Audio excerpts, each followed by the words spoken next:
দাদা, দাদা, কসবা থানা, কসবা থানা।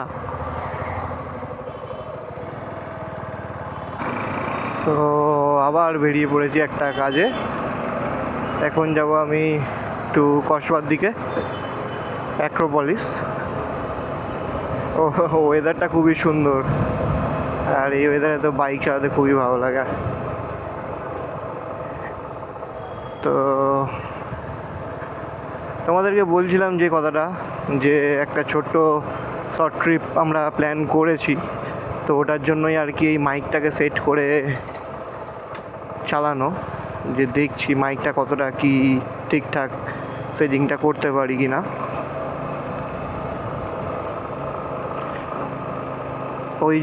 ওই জন্যেই আর কি পুরো মোটো ব্লগিং সেটআপে অফিসে আসা, অফিসের কাজগুলো এইভাবেই করা বেরিয়ে।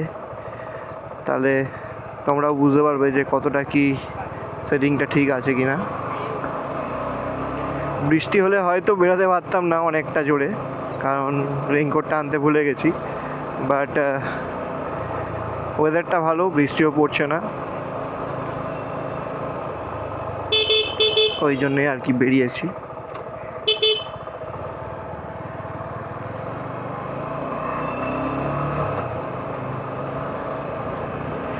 কয়েকটা জিনিসও কেনার আছে, তো বাইকেরই জিনিস, ওগুলো টুকটাক কিনবো।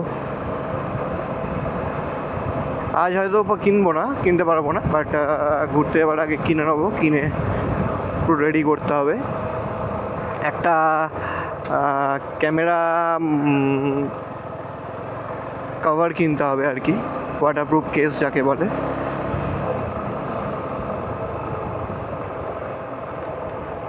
আর এই কলকাতা শহরে সবসময় ট্রাফিক থাকে, রাত্রিটুকু ছাড়া।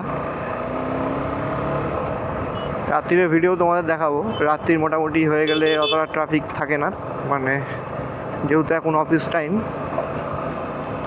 ট্রাফিকটা মোটামুটি সব সময় থাকে।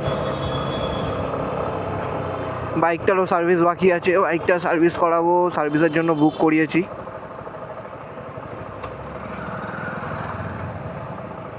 দেখা যাক, কারণ এর আগে আমি যখন নর্থ বেঙ্গল গেছিলাম তখন লাস্ট সার্ভিস করিয়েছিলাম, প্রায় 1.5-2 মাস হয়ে গেছে। 1.5-2 মাস আগেই আমি নর্থ বেঙ্গল গেছিলাম, এসে আর সার্ভিস হয়নি। তো যেহেতু সার্ভিস হয়নি, একটু প্রবলেম বলতে সেমনি কিছু একটা প্রবলেম হচ্ছে না, গিয়ারটা একটু হার্ড হয়ে গেছে। মোবিল চেঞ্জ করা আছে, নর্মাল সার্ভিস করাবো, কোনো এক্সট্রা কিছু সার্ভিসের দরকার নেই। আমার সিট লকটা ভেঙে গেছিলো, সিট লকের মধ্যে একটা তার থাকে, কেবিল তার থাকে, কেবিলের তারটা কেটে গেছে। ওই তারটা আমি অর্ডার দিয়েছি আমার সার্ভিস সেন্টারে ফোন করে, ওই তারটাকে আমাকে ঠিক করতে হবে। ওই তারটা ঠিক হয়ে গেলে সিটটা ঠিক হয়ে যাবে। আর এই সিটটার লকটা নষ্ট হয়ে গেছিলো ঠিক নর্থ বেঙ্গল যাওয়ার সময়। তো এমন সময় জিনিসটা নষ্ট হয়েছিল নর্থ বেঙ্গলে যাওয়ার সময়, তো সেই সময় আর কিছু করার ছিল না। তো আমি শিলিগুড়িতে গিয়ে ওখানে লোকাল সার্ভিস সেন্টারে গেছিলাম, ওদের সুজুকি সার্ভিস সেন্টারে। তো ওখানে তখন আর কি ওই এটা ছিল না, কেবিলটা ছিল না, লক কেবিলটা। তো ওরা টেম্পোরারিলি একটা জিনিস করে দিয়েছে, তো ওটা দিয়ে সিট খোলা যায়, সেটা নিয়ে অসুবিধা হয় না। বাট লকটা লাগিয়ে নেওয়াই ভালো, কেবিলটা লাগিয়ে নেওয়াই ভালো। কেবিলটা ওদের কাছে থাকলে অবশ্যই ওরা লাগিয়ে দিত, কিন্তু ওরা খুব হেল্প করেছে আমাকে। যেহেতু আমি কলকাতা থেকে একটা লং জার্নির জন্য বেরিয়েছিলাম, তো সিটের ভেতরে 2-1টা জিনিস ছিল, তো আমি ওদেরকে রিকোয়েস্ট করতে, যেহেতু ওটা করার নিয়ম নেই, তাও ওরা সার্ভিস সেন্টার থেকে ওই জিনিসটা করে দিয়েছিল, বেশ ভালোভাবেই করে দিয়েছিল। তোমাদেরকে আমি ভিডিওতে দেখিয়ে দেবো যে ওরা কীভাবে জোগাড়টা করে দিয়েছিল, বেশ ভালো জিনিস। আর আমি চলে এসেছি এখন গড়িয়াহাট মোড়ে।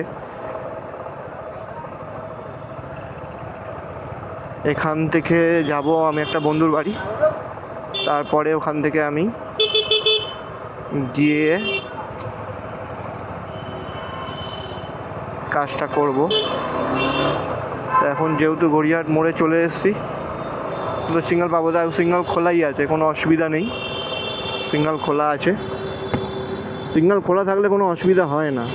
তো আমি ভাইজারটা নামিয়ে দিয়েছি। ভাইজারটা নামিয়ে দেওয়ার পরে জানি না কতটা কি ভয়েস আসছে, তখন কতটা কি উইন্ড আসছিলো সেটাও আমি জানি না।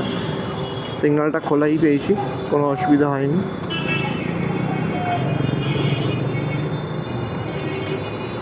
তো এদিকে সিগন্যাল দিয়েছে, তো এদিকের গাড়িগুলো ছেড়ে দিয়েছে, ওই জন্য একটু দাঁড়াতে হলো। এখন একটু জ্যাম হবে কারণ স্কুলগুলো সব ছুটি হয়েছে, তাই একটু জ্যাম আর কি রয়েছে। তাই এটা কোনো ব্যাপার না, এটা নর্মাল একটা জিনিস। ও চলো চলো, বাসগুলো প্রচণ্ড জ্যাম করে স্কুল টাইমে, সব প্যাসেঞ্জারদের তুলতে যায়, সেটা নিয়ে অসুবিধা নেই, বাট রাস্তার মাঝখানে দাঁড়িয়ে প্যাসেঞ্জার তোলে, এটা ওদের একটা বাজে অভ্যাস। এই জিনিসটা কোনো দিনই গেল না, তার মধ্যে এই অটোওয়ালাগুলোতেও ছেড়েই দাও। এই অটোওয়ালাগুলো নিজেদেরকে কী মনে করে আমি জানি না, কোনো ইন্ডিকেটার ছাড়াই, কোনো কিছু ছাড়াই ডান দিক থেকে বাঁ দিক থেকে ডান দিক করে। তো অন্তত অটোগুলোর থেকে দূরে থেকো তোমরা সবাই, কারণ এই অটো নিয়ে অনেক ইনসিডেন্ট আছে আমার সাথে, অনেকবার প্রবলেম হয়ে গেছিলো। তো অটোর থেকে অন্তত দূরে থেকো আমার সাজেশানে। এবার যাদের যেটা অসুবিধা, আমার যেমনি অটোতে অসুবিধা হয়। আবার একটা সিগন্যাল, এই সামনেই বালিগঞ্জ মোড়। বালিগঞ্জ থেকে আমরা যাব হচ্ছে বেসিক্যালি কসবার দিকে। ফার্স্টে যাবো বন্ধুটার বাড়ি, তারপরে ওখান থেকে যাব কসবার দিকে। কিছু একটা কাজ আছে, কাজটা কমপ্লিট করব, করে বেরিয়ে যাব। আর এমনি কোনো অসুবিধা নেই। সাউন্ডটা যদি ঠিকঠাক আসে, অবশ্যই সব ঠিক, যতটা সেটিং করার করেছি। আমি বেসিক্যালি সাউন্ডটা আসার নিয়েই দরকার ঠিকঠাক। সামনেই একটা শর্ট ট্রিপ আছে, মনসুন রাইড। তো মনসুন রাইডে যদি ঠিকঠাক এই সাউন্ডের ব্যাপারটা প্রবলেম হয় তো অসুবিধা হয়ে যেতে পারে। তো ওই জন্যেই আর কি, আর কিছুই না। 2-3টে সাউন্ডের জন্য সেটিং করেছি, তো একটা সেটিং দুটো সেটিং করে দেখছি যে কোন সেটিংয়ে ঠিকঠাক সাউন্ডটা আসে। সেই ক্ষেত্রে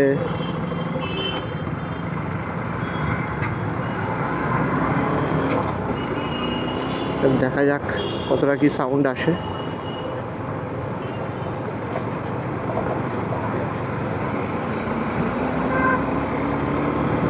ওরে বাবা, প্রচুর জ্যাম। হ্যাঁ, বালিগঞ্জে ব্রিজে উঠতে না উঠতেই এত জ্যাম, মানে ব্রিজ প্রায় সবে উঠেছি, তার মধ্যে জ্যাম শুরু। তো কিছু করার নেই, স্কুল টাইম তো একটু জ্যাম তো হবেই।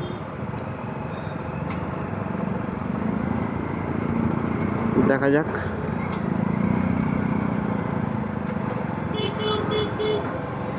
বাকিটা তোমরা একটু মিউজিকের সঙ্গে রাস্তাটাকে এনজয় করো।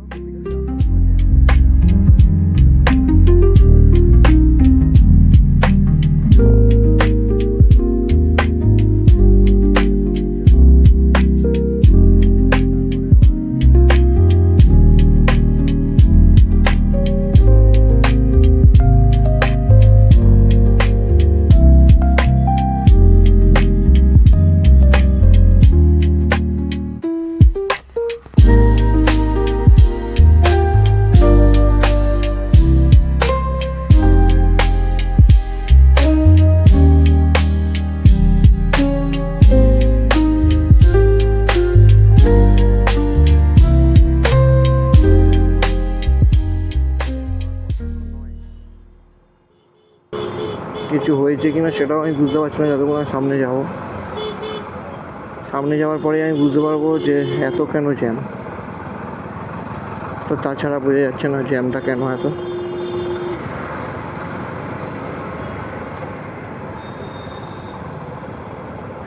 তাও বাইক বলেই সম্ভব, সাইড দিয়ে বেরিয়ে আসি জ্যামের মধ্যে থেকে। গাড়ি থাকলে পেছন দিকে হয়তো দাঁড়িয়ে থাকতে হতো, তখন আর কিছু করার থাকতো না। ব্যাপারটা হচ্ছে এটাই।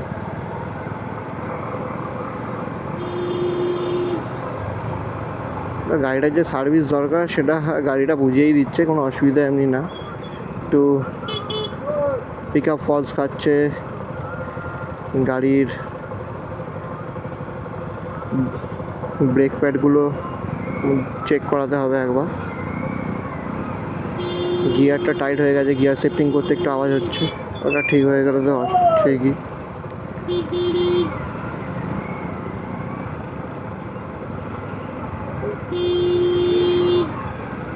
সামনের বাসটা এমনভাবে দাঁড়িয়েছে কেউ পেরোতে পারবো না আমরা, জ্যাম আছে, তাও বাসটা যদি একটু চেপে দাঁড়াতো আর কি বেরিয়ে যেতে পারতো সব বাইক স্কুটিগুলো, সেটা নিয়ে অসুবিধা হতো না।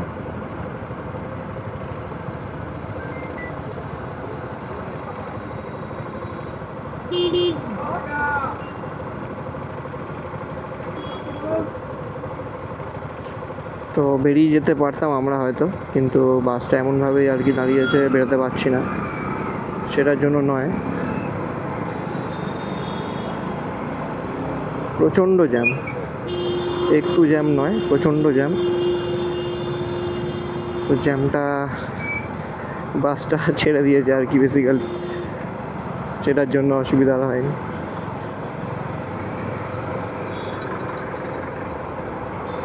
এই সময় কিন্তু এত জ্যাম থাকে না বালিগঞ্জ ব্রিজের উপরে, হঠাৎ কেন জ্যাম, কী জন্য জ্যাম সেটা আমি বুঝতে পারছি না।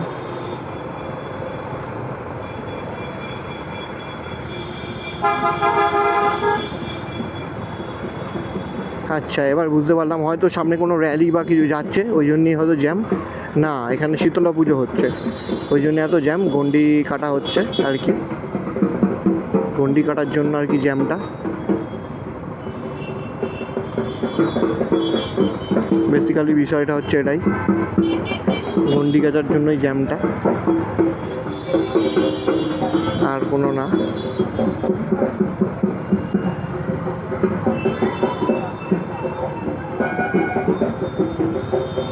তো এই সময় এই পুজোটা হয়ে থাকে সব জায়গায় জায়গায়, হয়তো এই সিজনটা শেষ হয়ে যাবে এই পুজোর পরে, লাস্টের দিকে এই পুজোটা হচ্ছে।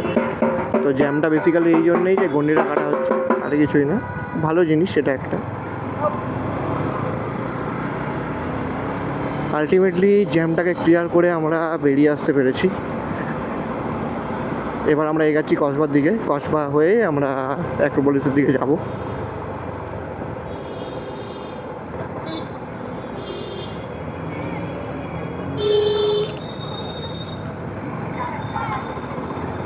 আর তার মধ্যে স্কুলও তো ছুটি হয়েছে, ওই জন্যে বেসিক্যালি আরেকটু জ্যাম, আর কোনো কারণ নেই।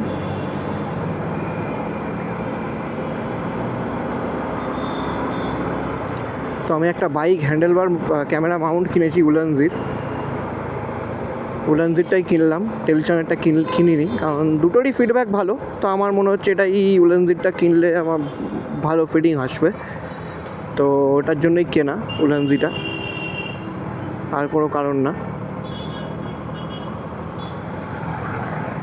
তো এখান থেকে আমি এবার ওই পার হব, তার জন্য আমি এখান থেকে বাইকটাকে ঢুকিয়ে একটা বন্ধুর বাড়িতে যাব। তো বাইকটাকে এখান থেকে ঘুরিয়ে নিয়ে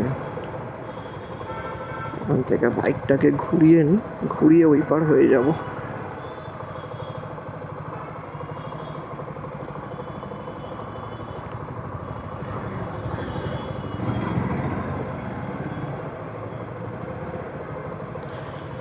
ঘুরিয়ে নিলাম, ঘুরিয়ে ওই পার হয়ে যাব।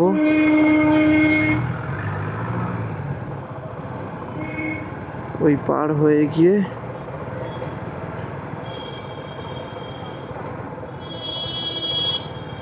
সামনে একটা গলি ছিল,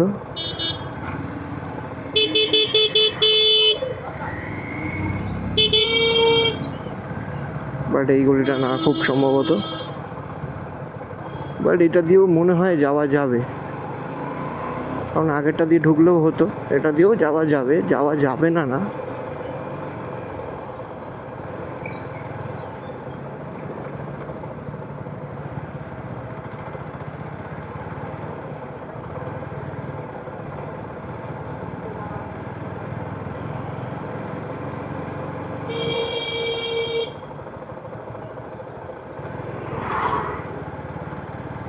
হ্যাঁ, এটা দিয়েও যাওয়া যাবে, বাট আমি বুঝতে পারছি না, ওকে একবার ফোন করে নিই, ফোন করে নিলে সব থেকে ইজি হবে যেতে,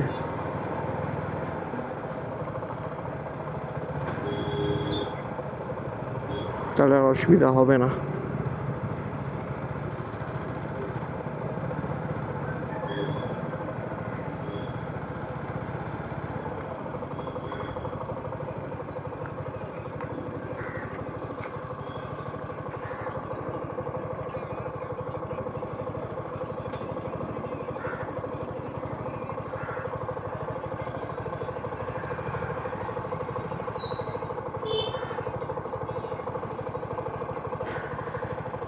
সামনে যাই, বেরিয়ে মেন রোডে, তারপরে একবার ফোন করে দেখবো। আগে সামনেটা যাই।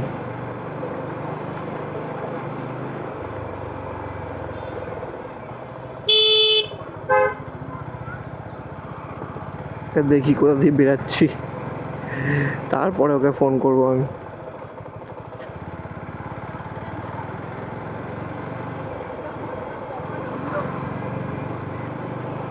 দেখি আগে কোথা দিয়ে বেরাচ্ছে।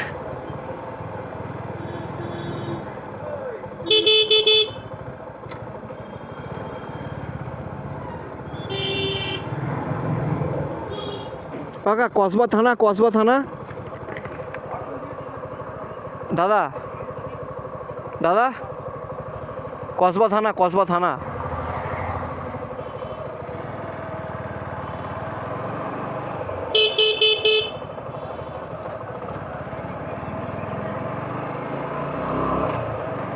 কোন দিকে ভেতরে ঢুকে গেছি বুঝতে পারিনি। এই গলিটা খুব প্রবলেম হয়, তো ওই জন্যই আর কি কোন দিকে ঢুকে গেছি বুঝতে পারিনি। তবে সেটা না, বেরিয়ে যাব ঠিক, সেটা কোনো একটা প্রবলেম ক্রিয়েট করবে না। দেখা যাক।